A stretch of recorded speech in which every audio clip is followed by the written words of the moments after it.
कभी सोचा है आपने कि कांवड़ यात्रा की शुरुआत आखिर हुई कहां से? आज लाखों शिवभक्त गंगा जल लेकर सैकड़ों किलोमीटर पैदल चलते हैं, लेकिन इस परंपरा का पहला यात्री कौन था? कोई साधु, कोई ऋषि, कोई भक्त? नहीं। आश्चर्य की बात है कि सबसे पहला कांवड़िया रावण था।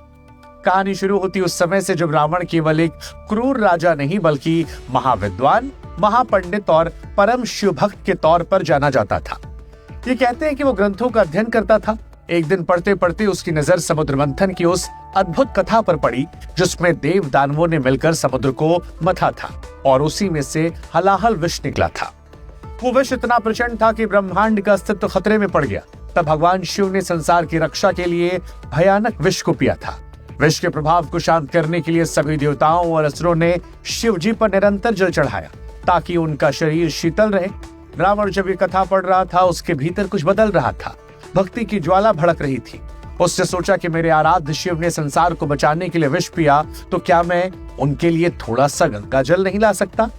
लेकिन समस्या ये थी कि रावण जहां रहता था वहां पर गंगा जल का नामो निशान नहीं था। दूरी इतनी अधिक थी कि किसी साधारण व्यक्ति के लिए सोचना भी असंभव था। लेकिन रावण, वो तो असाधारण था। उसने संकल्प लिया, दूरी चाहे जितनी हो, रास्ता चाहे जितना कठिन हो, मैं जाऊंगा, गंगा जल लाऊंगा, शिवलिंग पर चढ़ाऊंगा। ये कहते हैं कि एक लंबी कठोर यात्रा पर निकला।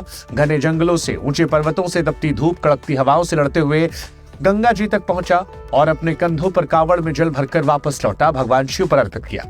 इस घटना को पहला प्रमाण माना जाता है कि इतिहास का पहला कावड़ यात्री रावण था, क्योंकि सबसे पहले लंबी यात्रा करके अपने कंधों पर कावड़ रखकर शिव पर जल चढ़ाने की परंपरा की शुरुआत रावण ने की थी। क्या इस कहानी को आप जानते थे? नहीं जानते थे तो बाकी दोस्तों से भी शेयर कीजिएगा और ऐसे तमाम किस्से कहानियों के लिए हमारे चैनल से जरूर जुड़िएगा। ओम नमः शिवाय।